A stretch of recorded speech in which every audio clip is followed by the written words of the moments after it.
The year is 1998. Computers are getting crazy popular and it's the age of new technology. This year is also one of the most important years of all when it comes down to computer gaming. Valve releases Half-Life, a new first-person shooter that changed the FPS genre forever. Well, technically, the revolution started with Quake. Yes, Quake was one of the first-person shooters that showed people how to make a good first-person shooter. Before this, the game that revolutionized FPS was Doom, which was already 5 years old in 1998. Doom changed everything, but there was so much to improve on. The graphics weren't the best with a 3D environment and 2D sprites. The aiming was pretty one-dimensional where you can't aim up or down, but just side to side, and the game was getting old. Obviously, they were limited back then, but every new FPS would copy the Doom formula, which isn't bad, but nothing new was coming that brought fresh players. Except Quake. Yes, dude, I know about Quake. Go away. This was the start of Valve being a leader in the gaming community. When Half-Life was released, it was a new revolution. Gabe Newell and Mike Harrington saw Quake and were like, that was good, but let me show you how you can make it better. And then, boom, Half-Life. Whoa, I can move in a 3D environment and everything is 3D. Look at me, I'm walking in this lab. I can shoot and exploit people and monsters. Boom. Yeah, that shit is sick. Anyways, this is the start of Valve and their booming reputation. They continued and continue to increase their reputation by adding more to their company from the games that were created off of Half-Life and the Source engine. The Source engine, or any game engine, kind of works like this. Hey, I want to make a game. Alright, well, you're going to have to learn how to render. Okay, yeah, sure, I can do that. And you're going to have to make a physics engine.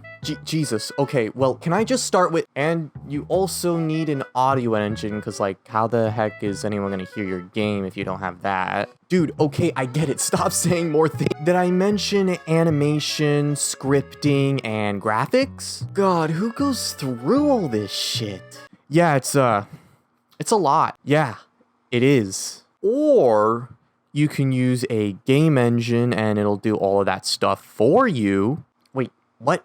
Why didn't you just start with...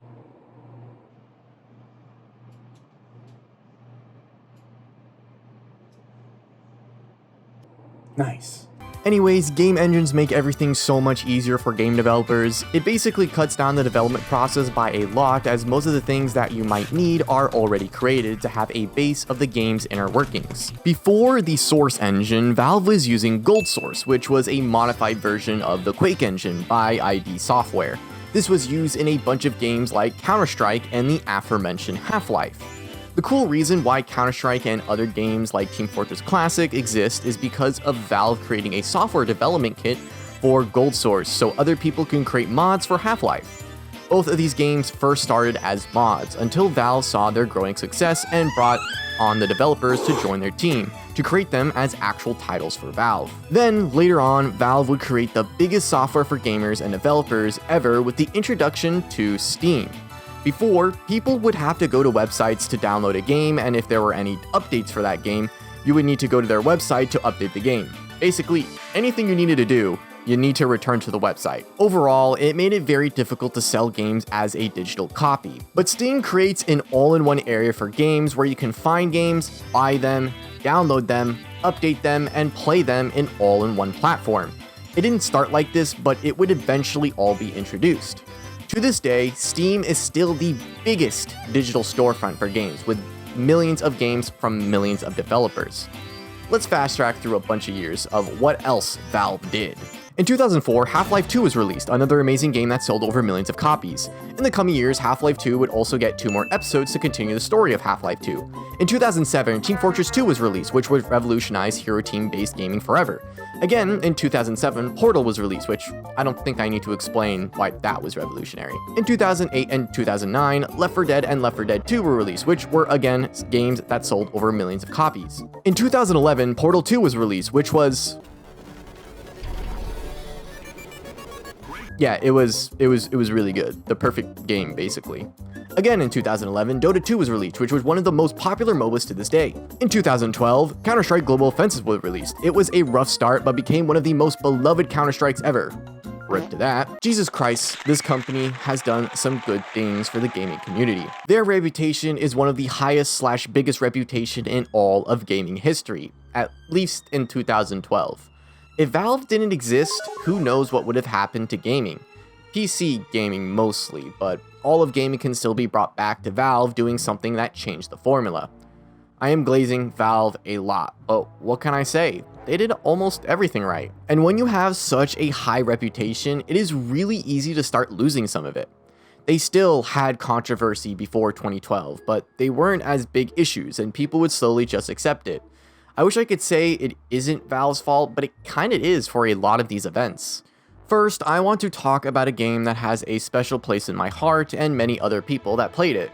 It is recognized so easily among gamers as not only was it free, it was one of the most unique games of its time. I'm talking about Team Fortress 2. This game was popular. I mean, really popular. It made a name for itself. If you played PC games, you have at least seen, heard, or played TF2 as it was just that good. It was unique, fresh, and constantly getting updates for a while. The community made the experience even better. TF2 is a hero-based team shooter that has a blue side and red side fight over control points, flags, a moving payload, and many other fun community game modes. There are 9 unique classes that all have their strengths and weaknesses. On top of that, they all have different weapons which can create subclasses for that class. The greatness of TF2 is the countless different ways to play with each character in their own unique ways. Take Soldier for example. You can either play a direct hit hyper damage carry, a regular rocket launcher splash damage soldier, or a rocket jumping Goomba Stomper. Anyways, the whole game is a battle. 2 teams are put against each other to complete their objective. Support from the community was large for TF2, and they were ecstatic to see what Valve would be doing for its future. The community constantly asked for changes and was willing to see the game get improvements to increase popularity, gameplay, and content. Valve was super supportive of it, but after 2016 with Meet Your Match update, Valve was leaving the game behind. They were not adding any big updates anymore, only releasing bug fixes, seasonal events, and some community requested changes. This started to drive the popularity of the game down. Valve also was very shoddy when it came to the communication of TF2, sometimes ignoring the community completely or dodging questions the community might have. The community felt like they were in a toxic ghosting relationship with Valve. Only recently, Valve released a software developer kit of the game to allow community members to modify the game and release potential creations off of the TF2 system. This means 2 things. 1, the community members can finally create new things off of TF2, and 2, Valve is basically saying, I'm done playing with this, you can have it. The community already knew that Valve was done, but Valve wanted to keep being the main controller of it, just to let it slowly die off into nothing. Valve still owned it and was proud of it, but had other plans they wanted to do and other projects. This is just one of the few games this happens to. Let's talk about a series that has a long history of games. Remember Counter-Strike? Yeah, they created more Counter-Strike like Source, 1.6, and most memorable for me, CSGO. As said before, CSGO's start was rocky, but eventually it became more stable with bug and performance fixes, and fans became more open to the game. Now, we gotta talk about it because it's CSGO. Skins. Oh my god, skins! Whoa! Look at all these cool guns and knives! Whoa, I want one! I want one so bad! It is worth how much? First of all, the skins I think are beautiful. I don't have a problem with Valve trying to create a way to express yourselves with colored knives and guns, but they really didn't think it through though. Allowing an open market on Steam to sell skins, making them only obtainable through cases which cost money. Also, rolling the cases have a low chance of you getting a knife, and the knife can also be worth pretty low compared to other knives. They really didn't have to add it as a slot machine roll though, like really? Really? But the biggest issue of skins is the humongous gambling market of them. It is so sad to see a beautiful case of art in a game become a massive empire of young gambling addictions. CoffeeZilla created an amazing series of videos talking about how CSGO, or now Counter-Strike 2, has a massive developed gambling system in its game that not only makes young kids become exposed to gambling, but also how it literally is semi-dependent on it. I highly recommend you watch that series if you are more interested in seeing the whole spiel, as it is a really good series. Obviously, this doesn't help Valve's reputation. Many lawsuits were against Valve because they let this happen. These lawsuits would go through, they would give a punishment to some of these websites, but then a new one would pop up in the next months without even trying to stop them. They go through all of these weird loopholes in order for this to be possible because of the terms of service Valve has. Pro play teams are literally sponsored by these gambling websites as well, which makes the pro scene much more dependent on it. Everything about CSGO and Counter-Strike 2 has now been tainted by this huge mistake Valve has made. But what can you do? Valve gains revenue, they gain more than they lose with the gambling problems, and business is business. I wish this wasn't the case though. Man, do I even want to start talking about the cheating problem?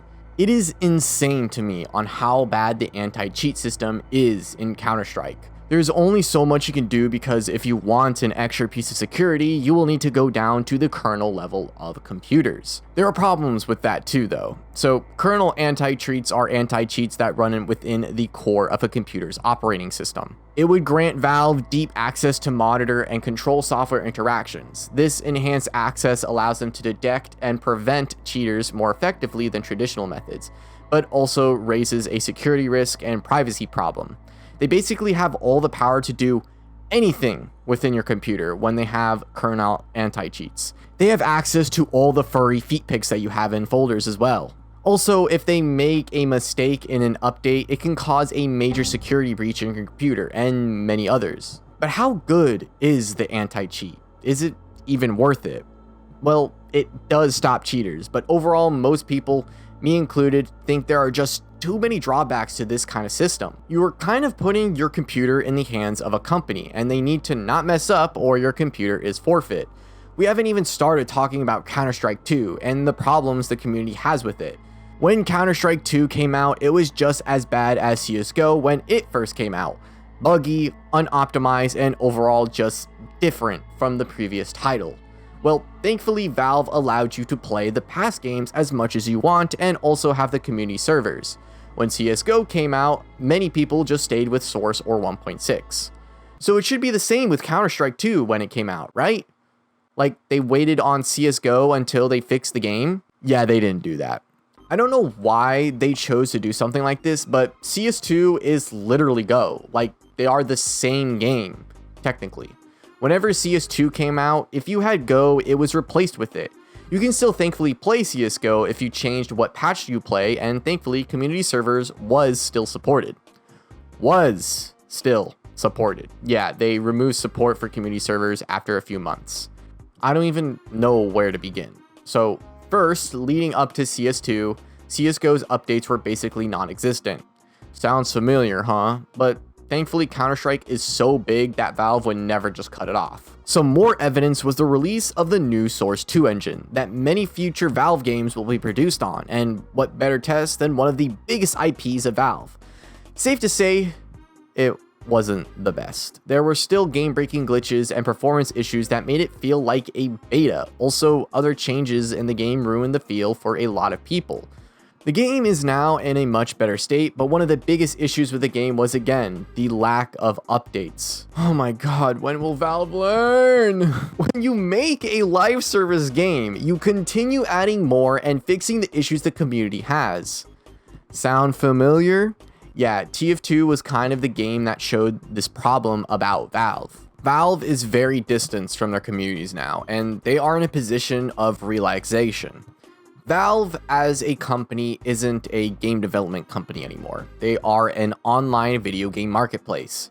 Steam is an easy place where Valve can basically make money for free. It's the biggest online gaming marketplace, and when you put games on Steam, Valve will take a cut of your revenue. So now think of all the games that exist on Steam, all the copies that have been sold per game, and you will start to realize Valve doesn't need to do anything really. They don't need to make games. Steam is what gives the company money. Again, business is business, so I wouldn't doubt most of their time, money, and workers are spent on Steam, rather than the games that they create. They just don't bring in the same revenue. So what's the conclusion of this video? Well, Valve is not going anywhere, and their reputation is decently solid still, but every day, every week, every month, every year, their reputation slowly diminishes for me and many others. We have seen it many times before with other companies, money being the main goal when making video games, which in turn destroys reputations, destroys games, and in the near future will completely bankrupt the company. And that is the end of our story. Thank you so much for watching this video. These videos wouldn't be possible without the amazing support of you guys. I want to branch out more and more of my content to not only include League of Legends, as gaming in general is such a big part of my life. I also don't want to do just gaming videos as well. I would love to talk about all my interests in life if possible. It just comes down to viewership though. If you like this video and you want to help me climb to my goal of 1,000 subscribers by the end of the year, please hit that like button and subscribe button. Thanks again for watching this video, and I hope to see you in the next one. Take care now.